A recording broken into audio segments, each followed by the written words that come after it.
नमस्कार विद्यार्थी मित्रांनो, पॉलिटी बाय गोपाल सर या ऑनलाईन प्लॅटफॉर्मवर आपलं सहर्ष स्वागत आहे। मित्रांनो, व्हिडिओ क्रमांक 2 बघणार आहे आपण, जी कंबाईनसाठी काय म्हणू आपण रणसंग्राम स्कोअर बूस्टर सिरीज लॉन्च केलेली आहे। तर येणाऱ्या कंबाईनसाठी आपल्याला काय निश्चितच फायदा होणार आहे मित्रांनो। आपला जो मार्कचा एरिया आहे काय निश्चितच वाढणार आहे। आता बघा क्वेश्चन क्रमांक काय 1 बघू आपण। तर बघा मित्रांनो, रणसंग्राम स्कोअर बूस्टर सिरीज बरोबर का, संभाव्य प्रश्न आहे यामध्ये। बघा हे क्वेश्चन आपण डिझाइन केलेले आहे काय, तर आयोगाच्या धर्तीवरच जवळपास आपण डिझाइन केलेले आहे। तर आयोगाचा जो एरिया असतो तो अतिशय महत्त्वाचा असतो आपल्यासाठी, त्या धर्तीवरच आपण काय केली असेल तर डिझाइन। आता बघा क्वेश्चन क्रमांक 1 काय सांगितलेलं आहे, 1934 मध्ये संविधान सभेची संकल्पना कोणी मांडली। मित्रांनो आता बघा यावर असा क्वेश्चन आलेला नाही की 1934 मध्ये संविधान सभेची संकल्पना कोणी मांडली। तर मित्रांनो याचा आन्सर काय आहे, एम.एन. रॉय। आपले साम्यवादी नेते होते, ते कारागृहामध्ये असताना त्यांनी काय केलं असेल तर संविधान सभेची संकल्पना 1934 मध्ये मांडली। आता बघा ही 1934 ला जी संकल्पना त्यांनी मांडली, त्यानंतर काय केलं असेल, आपली INC आहे। INC म्हणजे काय, इंडियन नॅशनल काँग्रेस। त्यावेळेस काँग्रेसने काय केली, तीच संकल्पना उचलली आणि 1935 ला काय केलं असेल तर इंग्रजांकडे मागणी केली का, तर भारतीयांसाठी संविधान सभा असावी म्हणून। यावर क्वेश्चन विचारलेला आहे। इथे क्वेश्चन आला का, तर बिलकुल आलेला नाही। परत मित्रांनो आपल्याला माहीतच आहे 1940 ला हा सुद्धा एरिया महत्त्वाचा, 40 वर सुद्धा काय आलेला आहे, क्वेश्चन आलेला आहे। 40 मध्ये काय सांगितलं असेल तर इंग्रजांनी प्रथम मान्य केलं। इंग्रजांनी काय केलं, प्रथम मान्य भारतीयांसाठी संविधान सभा असेल म्हणून। यामध्ये काय मग काही ब्रिटिश व्यक्ती आणि काही भारतीय व्यक्ती। परत बघा मित्रांनो या 2 एरियावर तो क्वेश्चन आलेले आहे। परत 1942 वर मात्र क्वेश्चन विचारलेला नाही। याला क्रिप्स मिशन म्हणतो आपण, ऑगस्ट ऑफर सुद्धा म्हटलं जातं। यामध्ये काय केलं असेल तर यामध्ये सर्व भारतीय व्यक्तींची संविधान सभा असेल असे इंग्रजांनी मान्य केलेलं आहे। मग 1946 यावर तर वारंवार क्वेश्चन येतात। कॅबिनेट मिशन म्हणतो आपण, कॅबिनेट मिशन भारतात कधी आले, कधी परत गेले, खूप वेळेस यावर क्वेश्चन आलेला आहे। हे सुद्धा एरिया आपल्यासाठी महत्त्वाचा। परत बघा मित्रांनो 1922 सुद्धा अतिशय महत्त्वाचा आहे। का महत्त्वाचा असेल तर महात्मा गांधीजींनी म्हटलं होतं जे भारतीय संविधान आहे ते कशाप्रमाणे असेल, भारतीय लोकांच्या इच्छेप्रमाणे असेल। का म्हटलं असं, तर बघा एक 1919 चा कायदा झाला आणि त्या कायद्यामध्ये काय म्हटलं होतं इंग्रजांनी की भारतीयांचं संविधान हे कोण तयार करेल, तर ब्रिटिश पार्लमेंट। म्हणून आपले महात्मा गांधीजी जागे झाले आणि त्यांनी म्हटलं नाही, भारतीय संविधान कोणाच्या इच्छेप्रमाणे असेल तर भारतीय लोकांच्या इच्छेप्रमाणे। आता बघा हा एरिया का घ्यावा लागतो आपल्याला, यावर क्वेश्चन विचारले जातात, म्हणून हा एरिया आपल्यासाठी महत्त्वाचा आहे। आता बघा मित्रांनो संविधान सभेबद्दल बोलायचं झालं तर तशी आपली 1895 पासून काय मागणी सुरू केली। आपण आधी मागणी सुरू केली त्याकडे तर इंग्रज लक्षच देत नव्हते। मग हळूहळू काय त्यांनी लक्ष द्यायचं ठरवलं। बघा बरं, त्यांनी म्हटलं की ठीक आहे भारतीयांचं संविधान आम्ही तयार करू। आपला विरोध वाढतच चालू होता। जसा जसा विरोध वाढला मग त्यांनी 40 ला मान्य केलं की काय ठीक आहे, काय तर संविधान सभा असेल, त्यामध्ये काही भारतीय व्यक्ती आणि काही ब्रिटिश व्यक्ती। परत आपला काय विरोध वाढला आणि मग सांगितलं की सर्व भारतीय व्यक्ती 42 ला त्यांनी मान्य केलं आणि 46 ला काय झालं असेल तर आपली संविधान सभा याद्वारे स्थापन केली गेली। म्हणून हा एरिया आपल्यासाठी काय आहे, महत्त्वाचा आहे। क्वेश्चन क्रमांक 1 चा आन्सर काय आहे, एम.एन. रॉय। महात्मा गांधीजींनी कधी 1922 ला भारतीय लोकांच्या इच्छेप्रमाणे काय असेल, संविधान असेल। पंडित जवाहरलाल नेहरूजी यांनी कधी 1933 आणि 1938 2 वेळेस मागणी केली। इथे अनौपचारिक आणि इथे औपचारिक। अनौपचारिक म्हणजे काय, ऑफिशियली कागदपत्र वगैरे देऊन नाही, तर औपचारिक म्हणजे काय, ऑफिशियली डिमांड कायद्याद्वारे। म्हणजे काय एखाद्या डिपार्टमेंटला आपल्याला काही मागायचं असेल तर आपण काय करतो, अर्ज वगैरे करतो की नाही, त्याप्रमाणे त्याला औपचारिक म्हणतात। अनौपचारिक म्हणजे काही नाही, पेपरमध्ये लिखाण करणे किंवा एखादी सभा घेणे, परंतु त्या डिपार्टमेंटला कायदेशीर मागणी त्याला अनौपचारिक म्हणतात। 33 आणि 38 काँग्रेसने कधी तर 35 मध्ये। आयोगानं सुद्धा बघा काँग्रेसने कधी डिमांड केली, 1935 आन्सर दिलेला आहे। का दिलं असेल तर कन्सेप्ट प्रमाणे शिकवत गेलो आपण तर 35च आहे। काही पुस्तकामध्ये मित्रांनो 1934 दिलेला आहे, परंतु ते आन्सर काय 1935च व्हॅलिड आहे। परत बघा भारतीय राज्यघटना तयार करण्यासाठी भारतीय घटना समितीचे सर्वात मोठे अधिवेशन कोणते? आता बघा मित्रांनो, अधिवेशन आणि बैठका आपल्याला महत्त्वाच्या असतात. 3 बैठका आपण मागच्या वेळेस बघितल्या होत्या. तशा बैठका खूप झालेल्या, 168 बैठका झालेल्या. मग आपल्याला एवढ्या महत्त्वाच्या का? तर बिलकुल नाही. मग महत्त्वाच्या किती? 9 डिसेंबर 1946, त्यानंतर काय 11 डिसेंबर 1946 आणि 13 डिसेंबर 1946. आता बैठका कशाला म्हणतात? तर बघा याचा आन्सर आधी बघू आपण. कितवे अधिवेशन असेल? तर सर्वात मोठे 7वे अधिवेशन, जवळपास 65 दिवसाचे. किती काळ चालले असेल हे? तर 4 नोव्हेंबर 1948 ते काय 8 जानेवारी 1949. जवळपास मित्रांनो 65 दिवस हे अधिवेशन चाललं. आता बघा तसे आपले किती अधिवेशन झाले असेल भारतीय राज्यघटना तयार करत असताना? तशी 12 अधिवेशने झाली. आता काही पुस्तकामध्ये 11 आहे. एक वेळेस आयोगानं काय म्हटलेलं आहे? 11 आन्सर दिलेला आहे. परंतु 11 आन्सर दिलं त्यावेळेस 12 हे काय ऑप्शनमध्ये नव्हतं. मग हे 2016ला वगैरे त्यांनी म्हटलं असेल जवळपास. आता इयर कमी जास्त होऊ शकतात, परंतु त्यानंतर त्यांनी जे क्वेश्चन विचारलेले आहे तर 12वं म्हणजे अधिवेशन त्यांनी काय शेवटचं अधिवेशन म्हटलं क्वेश्चन विचारताना. आणि शेवटच्या अधिवेशनाची डेट सुद्धा त्यांनी म्हटलेलं आहे. तर शेवटचं अधिवेशन 24 जानेवारी 1950ला त्यांनी 12वं सुद्धा अधिवेशन ग्राह्य धरलं. काही पुस्तकात बैठक सुद्धा म्हटलेलं आहे, परंतु हे अधिवेशन तशी 12 झालेली आहे. ठीक आहे. आता बघा मित्रांनो, पहिले अधिवेशन सुद्धा आपल्यासाठी महत्त्वाचे असेल. का महत्त्वाचे आहे? तर आयोगानं आजपर्यंत क्वेश्चन विचारला का? बिलकुल नाही. यावर सुद्धा क्वेश्चन विचारले नाही. मात्र शेवटच्या अधिवेशनावर आपल्याला क्वेश्चन वारंवार पाहायला मिळतात. ते अधिवेशन तर आपल्यासाठी अतिशय महत्त्वाचे आहे. परंतु सर्वात मोठं एखाद्या वेळेस विचारू शकतात, पहिलं सुद्धा विचारू शकतात. तर पहिलं अधिवेशन आपल्याला 9 ते 23 डिसेंबर 1946, 9 ते किती डिसेंबर 1946 यामध्ये झालेला आहे.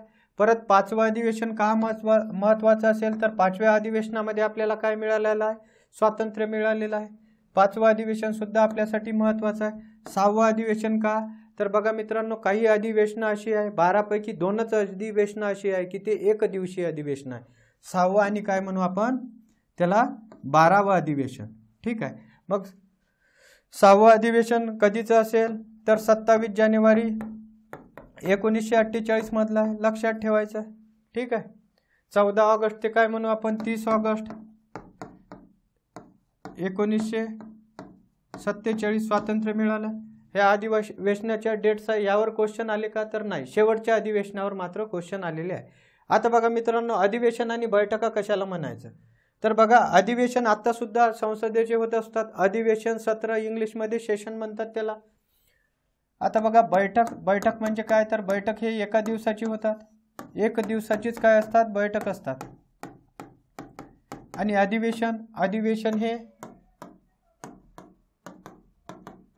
1 दिवस किंवा एका दिवसापेक्षा जास्त. बघ टोटल किती झाले? तर 12 अधिवेशन म्हणू आपण. काही ठिकाणी 11 सुद्धा दिलेले आहे. आयोगाने एक वेळेस आन्सर 11 दिलं आणि नंतर त्यांनी 12वं अधिवेशन ग्राह्य धरले. आता बघा, बैठका काही पुस्तकामध्ये कमी जास्त असू शकतात. 168 बैठका झालेल्या. परंतु आपल्याला कोणत्या बैठका महत्त्वाच्या? तर पहिल्या अधिवेशनामधील म्हणू आपण. किती बैठका झाल्या पहिल्या अधिवेशनाला? तर 11 बैठका झाल्या. काही गोष्टी काय मित्रांनो लक्षात ठेवायचं. 9 तारखेची बैठक, यावर क्वेश्चन येतात. 9 डिसेंबर 1946 विचारतात आयोग. 11 डिसेंबर 1946 आणि काय 13 डिसेंबर 1946 यावर वारंवार क्वेश्चन विचारले जातात. आणि यामधील काय शेवटचं सत्र आपल्यासाठी महत्त्वाचं आहे. का महत्त्वाचं असेल? तर शेवटच्या सत्रामध्ये काय झालं? आपण राष्ट्राध्यक्ष काय म्हणून निवड केली होती? डॉक्टर राजेंद्र प्रसादची. 284 सदस्यांनी काय केल्या होत्या? साईन केल्या होत्या. जनगण मन आणि वंदे मातरम काय गायला गेलं होतं? पौर्णिमा बॅनर्जींनी जनगण मन गायलं होतं, राष्ट्रगीत म्हणतो. आणि वंदे मातरम हे काय पंडित लक्ष्मीकांत वैद्य यांनी सुद्धा गायलं होतं. 284 म्हणजे 284 सदस्यांनी साईन, हे सुद्धा आपल्यासाठी महत्त्वाचं आहे. आयोग वारंवार यावर क्वेश्चन विचारतात. आयोग कधी कधी 288 देतात, परंतु नाही, 284 सदस्यांनी साईन केले. ठीक आहे. आता बघा, नागरिकत्वाबद्दल योग्य विधाने ओळखा. मित्रांनो, नागरिकत्व हे काय असेल? कधी कधी डायरेक्ट क्वेश्चन येतात यावर. बऱ्यापैकी तर क्वेश्चन विचारतच नाही, परंतु आता काय राज्यसेवेला सुद्धा क्वेश्चन आलेला. त्यामुळे आपल्यासाठी महत्त्वाचं आहे. नागरिकत्व हे आपण ब्रिटन या देशाकडून घेतले का? तर बरोबर आहे. ब्रिटन या देशाकडून आपण काय केलं असेल तर नागरिकत्व हे घेतलेलं आहे. परत बघा मित्रांनो, भारतीय नागरिकत्व कायदा हा कायदा अतिशय महत्त्वाचा आहे, परंतु इथे 1951 दिलेला आहे. तर किती आहे? 1955 आहे. तर काय असेल? ब विधान चुकीचं आहे. आपल्याला योग्य विधाने म्हटले तर अ विधान काय आहे यामधलं बरोबर. आता बघा नागरिकत्व भाग कितीमध्ये येतात? भाग 2 मध्ये आपल्याला पाहायला मिळतात, बरोबर का? त्यानंतर आर्टिकल आपल्याला काही महत्त्वाचे आर्टिकल असतात, ते आर्टिकल सुद्धा काय महत्त्वाचे आहे. 5 ते 11 आर्टिकल मध्ये पाहायला मिळतात. परंतु ही सर्व आर्टिकल महत्त्वाची आहे का मित्रांनो? नाही. तर मग आपल्याला 10, 9, 10, 11 ही आर्टिकल महत्त्वाची आहे का? तर ही तात्कालीन आर्टिकल होती, जी आपण काय म्हणू 5 ते 8 जी आर्टिकल आहे की नाही, तात्कालीन आर्टिकल होती. का? तर टेम्पररी. त्यावेळेस असा प्रश्न होता, भारत स्वातंत्र्य झाला मग नागरिकच कोणाला म्हणायचं, हाच प्रश्न होता. का? तर फाळणीमुळं काय झालं असेल, तर फाळणीमुळं काही इकडचे नागरिक तिकडे जात होते, तिकडचे नागरिक इकडे येत होते. अशा वेळेस गव्हर्नमेंट पुढे मोठा प्रश्न उभा राहिला होता, म्हणून ही टेम्पररी आर्टिकल म्हणतात. बघा आपण जी 16 कलम ॲड झालेली आहे, त्या 16 कलमामध्ये आपल्याला नागरिकत्व सुद्धा पाहायला मिळतात. कोणती 16 कलम किंवा कोणती 16 अनुच्छेद किंवा आर्टिकल्स म्हणतो आपण, तर यावर आयोग क्वेश्चन विचारत असतात. 26 नोव्हेंबर 1949लाच कोणती आर्टिकल लागू झाली असेल, तर त्यामध्ये नागरिकत्व सुद्धा लागू झालेले होते. राष्ट्रपतींची शपथ बघतो आपण, व्याख्या बघतो, भरपूर 16 आर्टिकलमध्ये पाहायला मिळतात. तर कळालं का? हे भाग 2 5 ते 11 ब्रिटन या देशाकडून काय केलेले आहे, आपण घेतलेले आहे. परत आपलं नागरिकत्व कसं आहे मित्रांनो? एकेरी नागरिकत्व आहे. कोणाप्रमाणे असेल तर कॅनडाप्रमाणे आपण काय म्हणू, एकेरी नागरिकत्व आहे. ठीक आहे. तर काही गोष्टी काय करायच्या, लक्षात ठेवायच्या. आता बघा मित्रांनो, सर्वांसाठी काय म्हणू आपण, तर बघा PYQ काय असेल. PYQ म्हटल्यापेक्षा आपण काय म्हणू, टेस्ट सिरीज आपण लॉन्च केलेली आहे. कशावर? इकॉनॉमिक्स बाय धनंजय मते या ॲपवर आपण लॉन्च केलेली.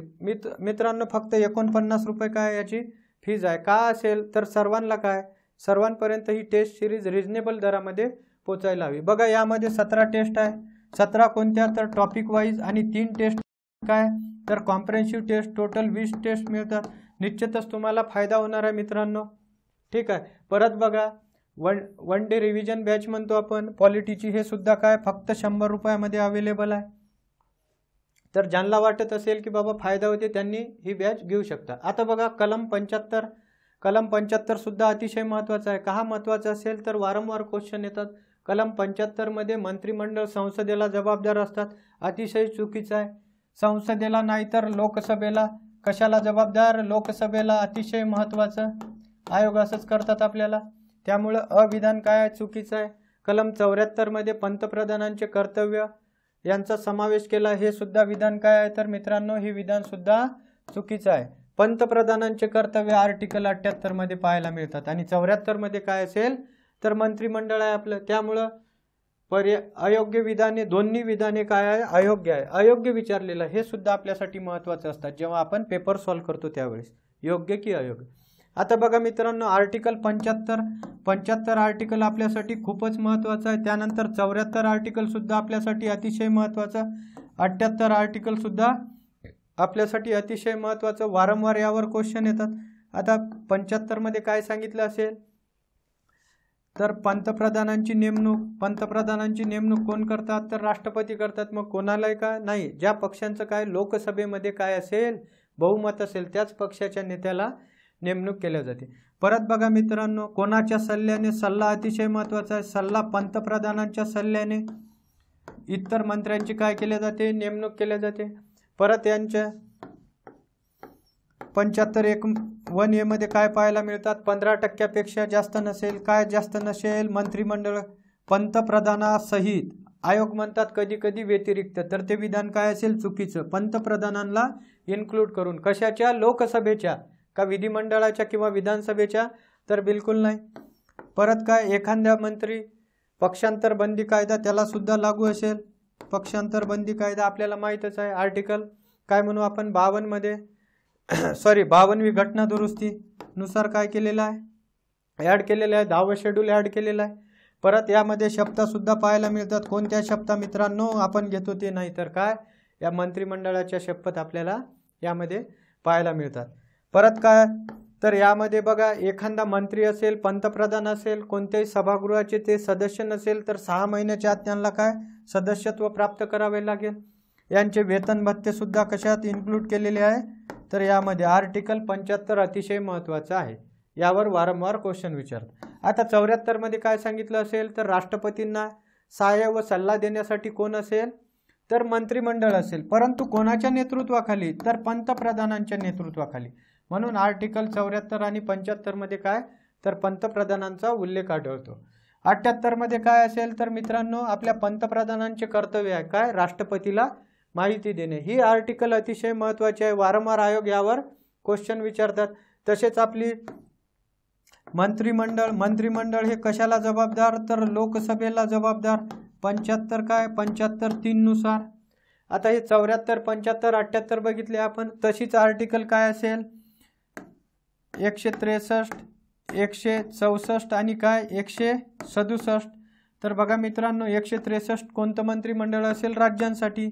इथे काय असेल? राज्य मंत्रिमंडळाच्या तरतुदी असेल. आणि इथे काय असेल तर सीएमचे कर्तव्य आहे कोणाला माहिती देणे? तर आपल्या राज्यपालांना. ही आर्टिकल्स महत्त्वाची आहे. यावर वारंवार क्वेश्चन विचारतात. जसं 75 आर्टिकल आपल्याला पाठच हवं, तसंच नाही का मित्रांनो, इथे 164 सुद्धा आर्टिकल आपल्याला पाठ पाहिजे. आता बघा, यावर वारंवार क्वेश्चन विचारतात. कोणत्या गोष्टीवर वारंवार क्वेश्चन विचारत असेल तर बघा, 75(3) आपल्याला माहीतच पाहिजे. 75(3) काय तर मंत्रिमंडळ हे सामुदायिकरित्या कशाला जबाबदार? तर मंत्रिमंडळ हे सामुदायिकरित्या लोकसभेला जबाबदार. परत बघा मित्रांनो, आता राज्य मंत्रिमंडळ विधानसभेला काय असतात? जबाबदार असतात. आर्टिकल 164(2) नुसार आपल्याला विधानसभेला राज्य मंत्रिमंडळ जबाबदार असेल. ही सब आर्टिकल आजपर्यंत विचारलेले नाही. फक्त 75 विचारलेला आहे आणि 164 विचारलेला आहे. लक्षात ठेवायचं मित्रांनो. आता बघा, यामध्ये सुद्धा कन्फ्युजिंग पार्ट आहे. जेव्हा आयोगानं तुम्हाला आर्टिकल्स दिलेली असेल तेव्हा काय लोकसभा आणि विधानसभेला जबाबदार. जर तुम्हाला बघा 75 आर्टिकल विचारलेलं असेल आणि म्हटलेलं असेल मंत्रिमंडळ कशाला जबाबदार? तर मंत्रिमंडळ कशाला जबाबदार? तर लोकसभेला. आणि तसंच काय 164 हे कशाला? हे केंद्रीय मंत्रिमंडळ आणि हे राज्य मंत्रिमंडळ. राज्य मंत्रिमंडळ कशाला जबाबदार? तर विधानसभेला. हे लोकसभा आणि विधानसभा इथं महत्त्वाचं. आता बघा मित्रांनो, जेव्हा आर्टिकल दिलेली असेल तेव्हा लोकसभा आणि काय विधानसभा हवं. परंतु जेव्हा तुम्हाला घटनेची वैशिष्ट्ये विचारणार, काय घटनेची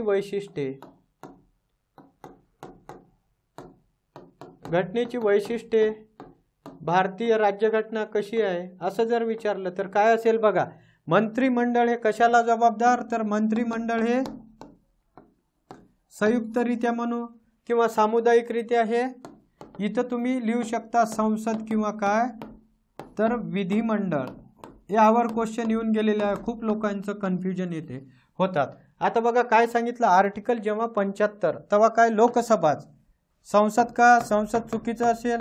राज्यसभा सुद्धा चुकीचं असेल. इथं विधिमंडळ सुद्धा काय असेल? चुकीचं असेल. विधान परिषद सुद्धा चुकीचं असेल. परंतु इथे काय घटनेची वैशिष्ट्ये विचारली त्यावेळेस तुम्हाला मंत्रिमंडळ हे संसद आणि विधिमंडळ हेच आन्सर द्यावं लागेल. कळालं का? या गोष्टीवर क्वेश्चन आलेले आहे. खूप लोकांचं कन्फ्युजन सुद्धा होतात. आता बघा, भारताचे महानियंत्रक व महालेखा परीक्षक यांचा उल्लेख कलम 147 ते 151. अतिशय विधान काय आहे? चुकीचं आहे मित्रांनो. 148 ते काय म्हणू आपण 151 मध्ये हे पाहायला मिळतात आपल्याला. त्यामुळं अयोग्य विचारलेलं आहे ती लक्षात ठेवायचं. अयोग्य पहिलं सुद्धा आहे. कलम 152 नुसार नाही तर किती कलम 151 नुसार आपला अहवाल मांडतात. म्हणून दोन्ही विधाने काय आहे तर अयोग्य आहे. आता बघा, हे काय असतात? आपल्या देशामध्ये लोकशाही आहे की नाही? मग लोकशाही आहे तर गव्हर्नमेंटच्या हातामध्ये तिजोरी असतात. मग तिजोरीतून पैसा कसाही काढायचा आणि खर्च करायचा का? त्याला लोकशाही म्हणता येईल का? तर नाही. मग तो पैसा योग्यरीत्या काढलेला आहे की नाही? योग्यरित्या काढलेला आहे की नाही? कसा?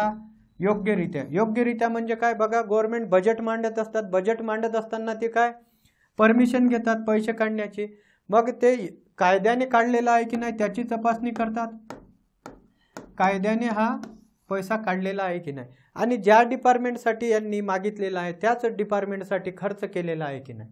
तर काय ज्या डिपार्टमेंटसाठी म्हणजे आता जलसंपदा विभागाने 2000 कोटी मागितले असेल तर त्यांनी 2000 कोटी त्यावर खर्च करायला हवे, किंवा काय 1500 कोटी जर खर्च केले आणि 500 कोटी इतर डिपार्टमेंटकडे वळवले तर ते काय असेल, ते सुद्धा दुरुपयोग, म्हणजे काय ते सुद्धा ते चेक करतात. परत हा पैसा जो काढलेला आहे तो काय शासनाने योग्य खर्च केलेला आहे की नाही, का त्यामध्ये त्यांनी भ्रष्टाचार केलेला आहे, हे सुद्धा तपासण्याचं काम कोण करत असतात, तर आपले कॅग करतात. यांना सर्वोच्च वित्तीय अधिकारी म्हणतात. वित्तीय अधिकारी लक्षात ठेवायचं. कोणता अधिकारी, तर वित्तीय अधिकारी आपल्याला माहीतच पाहिजे. यांचं काम हे असतात. परत बघा मित्रांनो, हे जो अहवाल आहे, अहवाल कोणाला देत असतात हे, तर हे आपल्या राष्ट्रपतींना सादर करतात. मग हे कोणाचं परीक्षण करतात, तर बघा केंद्र सरकार असेल, त्यानंतर काय राज्य सरकार असेल किंवा लोकल गव्हर्नमेंट असेल, राष्ट्रपतींनी सांगितलं तर यांचं सुद्धा हे ऑडिट करतात. मोठमोठ्या कंपन्या असेल कोणत्या केंद्र सरकारच्या, राष्ट्रपतींनी ऑर्डर दिली तर त्यांचं सुद्धा हे ऑडिट करत असतात. ठीक आहे, ह्या गोष्टी लक्षात ठेवायचं. परंतु काम काय, यांचा खर्च केल्यानंतर हे काय म्हणू आपण, तपासणी करतात. आधी म्हणत नाही की बाबा हे कशासाठी तुम्ही उधळपट्टी करता, तसं आहे का, नाही, खर्च केल्यावर तपासणी करतात. म्हणजे काय म्हणू आपण, साप गेल्यानंतर काठी मारणे, अशातलाच प्रकार आपल्या कॅगचा आहे.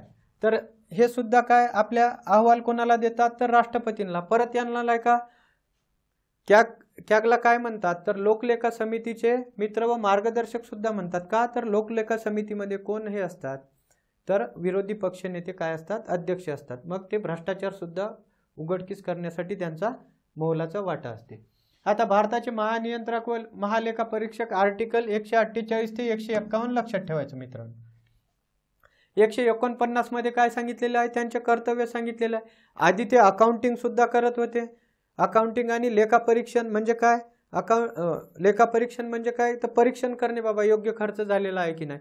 मग 76 नंतर काय केलं, 1976 मध्ये त्यांना फक्त लेखापरीक्षणाचं काम दिलेलं आहे, अकाउंटिंगचं काम त्यांच्याकडून काढून घेतलेलं आहे. ठीक आहे.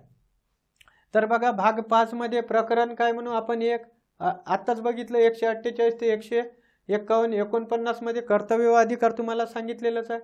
परत बघा मित्रांनो, हे दरवर्षी अहवाल कोणाला देतात, आर्टिकल 151 नुसार राष्ट्रपतीला हे अहवाल देतात. कोणाकडे अहवाल, राष्ट्रपतींकडे. हे महत्त्वाचं आहे. आणि राष्ट्रपती काय संसदेमध्ये मांडण्याची व्यवस्था करतात. जर यांनी संबंधित राज्यांच्या काय म्हणू राज्यांचे अकाउंटिंग केलं असेल तर हे राज्यपालांना काय करणार अहवाल देणार, आणि राज्यपाल काय करणार, तर विधिमंडळामध्ये मांडण्याची व्यवस्था करणार. मग आयोग काय म्हणतात की अहवाल हे स्वतः संसदेत मांडतात, स्वतः नाही तर कोण, राष्ट्रपती मांडतात. आर्टिकल सुद्धा लक्षात ठेवा मित्रांनो, अतिशय महत्त्वाचे आर्टिकल आहे.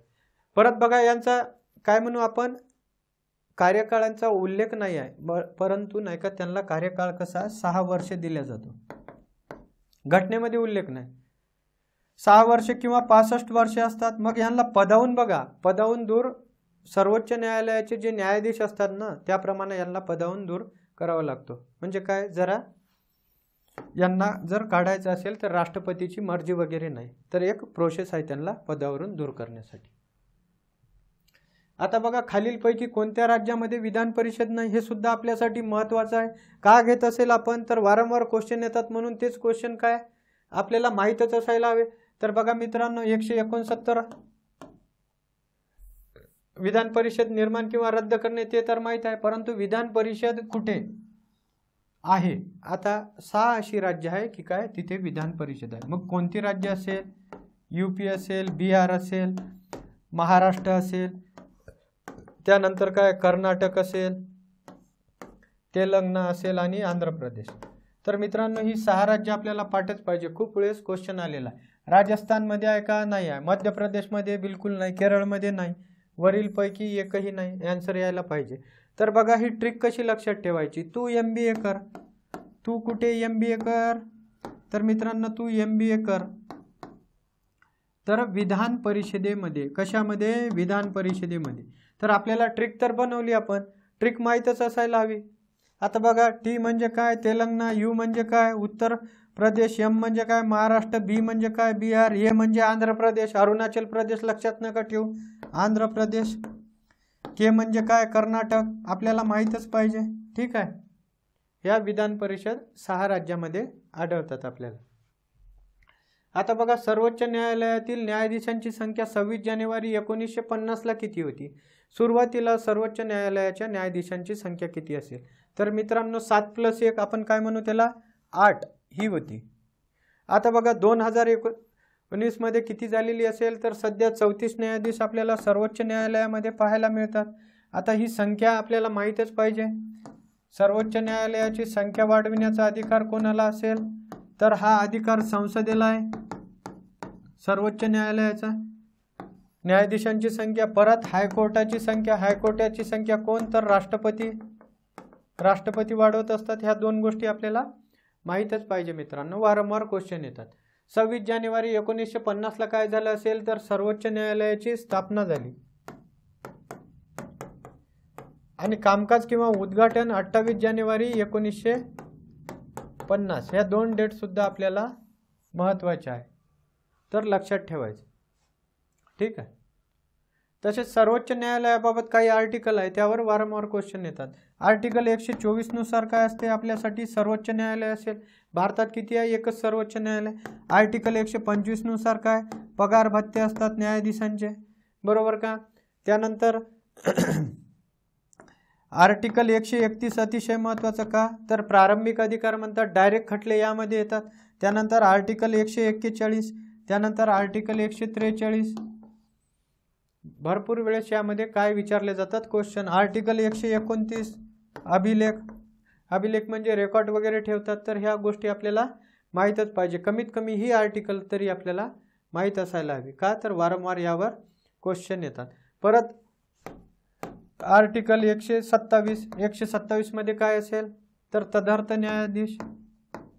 तदर्थ म्हणजे काय? जेव्हा घनसंख्या कमी असतात, न्यायाधीशांचं एखादं सत्र भरवायचं असेल त्याला तदर्थ म्हटले जाते. त्यावेळेस दुसऱ्या कोर्टाचे, हायकोर्टाचे न्यायाधीश बोलावले जातात. घनसंख्या कमी असल्यामुळे ते मीटिंग घेऊ शकत नाही. ठीक आहे. आता बघा, योग्य विधाने ओळखा. सरकारी आयोगाची स्थापना 1983ला झाली. तर मित्रांनो हे विधान अतिशय बरोबर आहे. सरकारी आयोगाने अहवाल 1985ला दिला. हे मात्र खूपच काय म्हणू आपण? अयोग्य आहे. तर फक्त अविधान काय आहे? तर बरोबर, योग्य म्हटलेलं आहे की नाही? आता बघा, सरकारी आयोग आपल्याला वारंवार विचारले जातात. सरकारी आयोगाची स्थापना कधी झाली असेल? तर 1983 मध्ये झालेली आहे. अहवाल कधी दिलेला असेल? तर मित्रांनो अहवाल त्यांनी 1988 मध्ये दिलेला आहे. तर ह्या गोष्टी आपल्याला माहीत पाहिजे. का? तर त्यांना म्हटलं होतं की तुम्ही 1 वर्षानंतर अहवाल द्या. 1 वर्ष म्हणजे काय? 84 मध्ये अहवाल द्या. परंतु ते अहवालच नव्हते देत. आपल्याला म्हटलं की 1 वर्षात MPSC काढा, परंतु आपण MPSCला 5 वर्ष लावले समजा. अशातलाच हे प्रकार झाला. त्यांना 4 वेळेस मुदत वाढून दिली आणि आता गव्हर्नमेंट हात जोडले की काय? आम्हाला अहवाल द्या. 1988 मध्ये काय दिला त्यांनी? अहवाल दिला. किती वेळेस मुदत वाढ दिली? तर 4 वेळेस. परंतु हे आयोग आपल्यासाठी अतिशय महत्त्वाचे. का? तर त्यांनी डीपमध्ये अभ्यास केलेला आहे. डीपमध्ये अभ्यास केला आणि काय केलं असेल तर त्यांचे सदस्य सुद्धा आपल्याला विचारले जातात. पहिली गोष्ट तर हा आयोग कशासाठी स्थापन केला असेल? तर केंद्र राज्य संबंधासाठी. हे सुद्धा आपल्याला माहीत पाहिजे. काही शिफारशी सुद्धा त्यांच्या महत्त्वाच्या आहे. त्यामध्ये सदस्य संख्या टोटल 3. एक अध्यक्ष, त्यामधला अध्यक्ष हे ज्यांचं नाव असतात तेच आयोगाला. सरकारिया काय होते? RS सरकारिया म्हणू आपण, अध्यक्ष होते. परत काय? B शिवरामन आणि शेन नावाचे. तर हे लक्षात कसं ठेवायचं मित्रांनो? तर बघा, शिवसेनेचं सरकार. आपल्याला काय ट्रिकशी मतलब आहे? का? तर आयोगानं मागच्या वेळेस सुद्धा विचारलं होतं की खालीलपैकी सरकारी आयोगाचे सदस्य कोणते नाही. तर आपल्याला पाठ पाहिजे की नाही? तर बघा मित्रांनो, B शिवरामन असेल, SR सेन आणि RS काय? सरकारिया. तर आता ही ट्रिक कशी लक्षात ठेवायची? शिवसेनेचं सरकार. कशाचं? शिवसेनेचं. आपल्याला काय? तर आपल्याला ही ट्रिक का बनवली तर आपल्याला हे सदस्य लक्षात ठेवायचे आहे. आपल्याला सरकार कोणाचं असेल तर काही घेणं देणं नाही. शिवसेनेचं सरकार म्हणू आपण, बरोबर का. शिव म्हणजे काय तर बघा शिवरामन, सरकार म्हणजे काय तर सरकार, या शेण म्हणजे काय तर SR शेण. चुकणार का तर बिलकुल चुकणार नाही. परत बघा मित्रांनो, यांनी काही रिकमेंडेशन केल्या होत्या, त्या रिकमेंडेशन अतिशय महत्त्वाच्या आहे. त्यांनी काय म्हटलं होतं, ऑल इंडिया सर्व्हिसेस काय करा, प्रबळ करा. आयोग म्हणतात त्यांनी म्हटलं रद्द करा, काय असेल चुकीचं असेल. त्यांनी काय म्हटलं, कायमस्वरूपी आंतरराज्य परिषद स्थापन करा आर्टिकल 263 नुसार. 356चा वापर असा करा की काय, अंतिम उपाय म्हणून त्यांचा वापर करा. परत मित्रांनो, त्यांनी आकाशवाणी व दूरदर्शन यांचं काय करा, विकेंद्रीकरण करा. म्हणजे काय, खेड्यापाड्यापर्यंत पोहोचवण्याचा त्यांनी सल्ला दिला.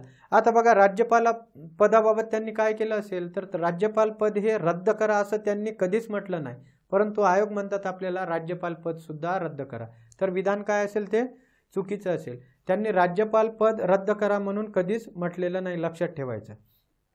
त्यांनी असं सांगितलं की राज्यपाल पद हे काय आहे, केंद्र आणि राज्यामध्ये भांडण लावण्याचं काम मात्र त्यांचं आहे. भांडण म्हटल्यापेक्षा काय म्हणू आपण, केंद्र आणि राज्यामध्ये जे संबंध आहे ते दुरावा निर्माण करण्याचं काम राज्यपाल या पदामुळे होतं असं त्यांचं म्हणणं होतं. परत बघा, राज्यपाल नेमताना काय करा की त्या सीएमचा सल्ला घ्या. कोणत्या सीएमचा तर राज्याच्या सीएमचा. आता महाराष्ट्रासाठी समजा एखादा राज्यपाल नेमायचा असेल तर इच्छा काय, मुख्यमंत्र्याचा सल्ला घ्या. परत नाही का, स्थानिक राजकारणाशी तो जुळालेला नसावा, बरोबर का. म्हणजे काय, महाराष्ट्रामधील व्यक्ती नसावा, ते महाराष्ट्राबाहेरील व्यक्ती असावा. तज्ज्ञ काय म्हणू, तज्ज्ञ असायला हवा तो काही क्षेत्रामध्ये. अशा रिकमेंडेशन कोणी केले असेल तर सरकारी आयोग. सरकारी आयोग अतिशय महत्त्वाचा आहे, वारंवार क्वेश्चन विचारले जातात मित्रांनो. स्थापनेपासून तर त्यांनी 247 वगैरे शिफारशी केल्या होत्या. मग एवढ्या शिफारशी कोणाच्याच लक्षात राहत नाही, तर आयोग यावरच क्वेश्चन विचारतात. तो एरिया आपल्यासाठी महत्त्वाचा असतो. परत मित्रांनो, पंची आयोग सुद्धा आपल्यासाठी महत्त्वाचा. स्थापना कधी झाली असेल तर 2007 मध्ये. अहवाल कधी दिला असेल तर अहवाल त्यांनी 2010 मध्ये दिलेला. किती सदस्य होते तर 5 सदस्य होते. त्यांनी राज्यपालांबाबत काही गोष्टी केल्या, 5 वर्ष निश्चित करा, महाभियोग वगैरे वगैरे लावा त्यांना. भरपूर अशा शिफारशी त्यांनी केल्या. परंतु यांचा आपल्याला काय इयर विचारतात, सर्वात जास्त सरकारी आयोग विचारला जातो. त्यामुळं हा एरिया आपल्यासाठी कसा असेल, महत्त्वाचा असेल. परत बघा, निवडणूक आयोगाबाबत योग्य विधाने ओळखा. भारतीय निवडणूक आयोगाची स्थापना 26 जानेवारी 1950ला झाली. मित्रांनो, 26 नाही तर किती, 25 जानेवारी 1950ला झालेली आहे, लक्षात ठेवायचं. मग पहिलं विधान काय आहे तर पहिलं विधान चुकीचं आहे. भारतीय निवडणूक आयोग हा कलम 224 का तर नाही मित्रांनो, 324 ते काय 329 मध्ये आपल्याला पाहायला मिळतात. आता बघा, हा निवडणूक आयोग आहे, तर निवडणूक आयोगाचं कार्य काय असेल तर निवडणुका घेणे, बरोबर का. तर बघा, भारतीय निवडणूक आयोग आणि राष्ट्रीय निवडणूक आयोग. आता दोन्ही विधानं काय आहेत, चुकीची आहे. आपल्याला योग्य विचारले, वरीलपैकी एकही बरोबर नाही. तर निवडणूक आयोगाबाबत लक्षात ठेवा मित्रांनो, राज्यांसाठी वेगळा म्हणजे काय असेल बघा, 2 आहे निवडणूक आयोग, राष्ट्रीय किंवा भारतीय किंवा केंद्रीय एकच आहे, एकच नाव असतं त्याला, निवडणूक आयोग म्हणू आपण. आता हे कशाच्या निवडणुका घेतात तर मित्रांनो, हे संसद असेल, त्यानंतर काय राष्ट्रपती, उपराष्ट्रपती आणि आपल्या विधानसभेच्या आणि विधान परिषदेच्या सुद्धा काय निवडणुका कोण घेत असेल तर राष्ट्रीय निवडणूक आयोग घेतात. आपल्याला कधी कधी म्हणेल की राज्य निवडणूक आयोग, राज्य निवडणूक आयोग घेतात का तर नाही. मग राज्य निवडणूक आयोग, राज्य निवडणूक आयोग 243 के मध्ये आपल्याला पाहायला मिळतात, भाग 9 मध्ये वगैरे, ठीक आहे. तर हे कशाच्या तर स्थानिक सरकार म्हणू आपण, लोकल गव्हर्नमेंट असतात त्यांच्या काय असेल, ग्रामपंचायत पासून ते काय, ग्रामपंचायत पासून ते महानगरपालिका. मग इथं तुमचं पंचायत समिती, जिल्हा परिषद, बरोबर का, हे सर्व आलेलं आहे. नगरपालिका असेल, महानगरपालिका असेल, पंचायत समिती असेल, सर्व काय नगरपंचायत असेल, यामध्ये आपल्याला पाहायला मिळतात, लक्षात ठेवायचं. मग आता हे स्थापना कधी झाली तर आपल्याला माहित आहे 72वी 73वी जी घटना दुरुस्ती झाली असेल त्यानुसार. परंतु आपला महाराष्ट्र काय म्हणून, महाराष्ट्र निवडणूक आयोग मात्र किती एप्रिल 1994 मध्ये 26 एप्रिल वगैरे डेट असेल, डेट चेक करून घ्या तरी किती 26 एप्रिल, आणि हा 25 जानेवारी 1950 या दिवशी स्थापना झाली. परत बघा मित्रांनो, राष्ट्रीय मतदार दिवस कधी असतो स्थापनेमुळे 25 जानेवारी, आणि महाराष्ट्राचा कधी असेल निवडणूक आयोगाचा तर 1 जुलै.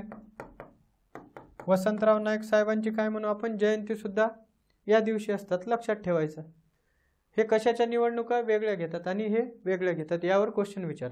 परत बघा मित्रांनो, आपला जो निवडणूक आयोग होता तो कसा होता, तर आपला निवडणूक आयोग आधी सुरुवातीला 1950 ते काय 50 ते 16 ऑक्टोबर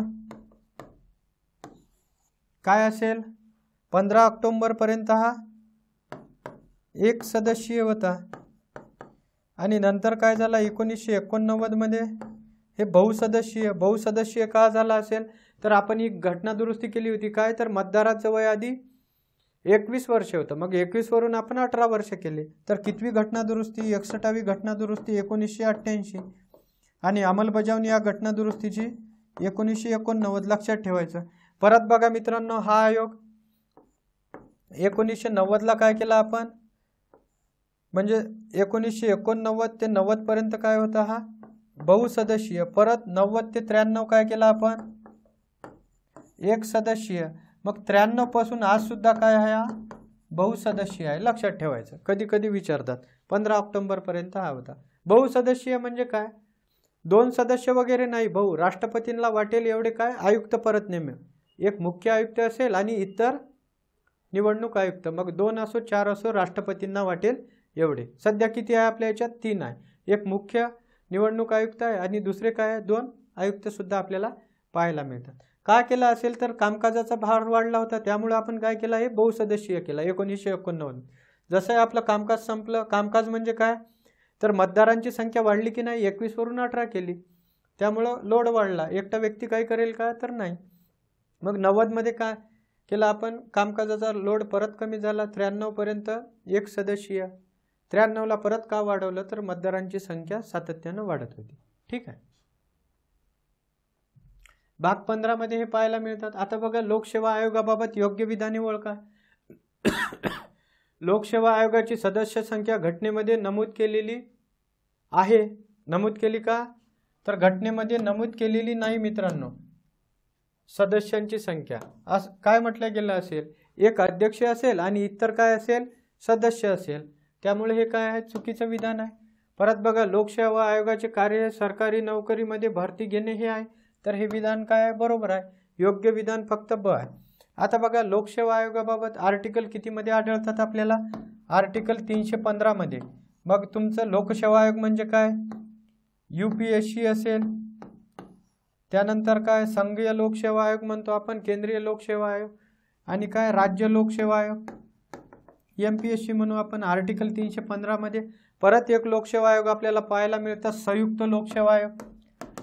आता बघा हे घटनात्मक आहे, कोणते केंद्रीय लोकसेवा आयोग आणि राज्य लोकसेवा आयोग, परंतु संयुक्त लोकसेवा आयोग हे बिगर घटनात्मक आहे का तर हे वैधानिक म्हणजे काय कायदा करून बनवावं लागतात, तर हे 315(2) मध्ये बनवल्या जातात. संयुक्त म्हणजे काय असेल तर 2 राज्यांची भरती घ्यायची आहे, महाराष्ट्र आणि गुजरात राज्यांची भरती घ्यायची असेल आणि दोन्ही राज्यांना जर संमती दर्शवली असेल तर त्यावेळेस अशा गोष्टी चालतात, त्याला संयुक्त लोकसेवा आयोग म्हणतात. परंतु घटनात्मक कोणते तर हे आहे. आता बघा यांचं कार्य काय असेल तर हे आपल्या भरत्या घेणे, बरोबर आहे की नाही, भरत्या योग्य रीतीने हाताळणे, इंटरव्ह्यू वगैरे वगैरे घेणे, हे सर्व कोणाचं कार्य असेल तर आपल्या लोकसेवा आयोगाचा. परत बघा यांची सदस्य संख्या वगैरे घटनेमध्ये नमूद केली का तर बिलकुल नाही. मग काय असेल एक अध्यक्ष सांगितलेला आहे आणि इतर काय सदस्य. मग इतर सदस्य म्हणजे किती सदस्य तर हे कोण ठरवतात राष्ट्रपती. इकडे राष्ट्रपतींना आणि राज्यांच्या बाबतीत असेल तर राज्यपालांना अधिकार असतात. ठीक आहे. परत बघा मित्रांनो यांचा काय म्हणू आपण, यांचा घटनेतनी असं नमूद नाही की किती म्हणजे हे असावे काय तज्ञ व्यक्ती वगैरे, तर काय करतात गव्हर्नमेंट 50% नाही का सदस्य हे काय प्रशासकीय व्यक्ती म्हणून घेतले जातात. 10 वर्षाचा त्यांनी काय केलेला असावा प्रशासकीय सेवा, त्यावेळेस या लोकसेवा आयोगाचं काम असतात. मित्रांनो, याबद्दल काय आपण डिटेल्स बघितलेलंच आहे, यावरच क्वेश्चन विचारले जातात. तर आता पुढचा क्वेश्चन बघू आपण. तर बघा मित्रांनो, येथे काय करू आपण, थांबू, आता भेटूया नेक्स्ट व्हिडिओमध्ये. परत मित्रांनो तुम्हाला एक सांगणं आहे, काय आपल्या चॅनलला काय करा, लाईक आणि सबस्क्राईब करा मित्रांनो. ठीक आहे, धन्यवाद.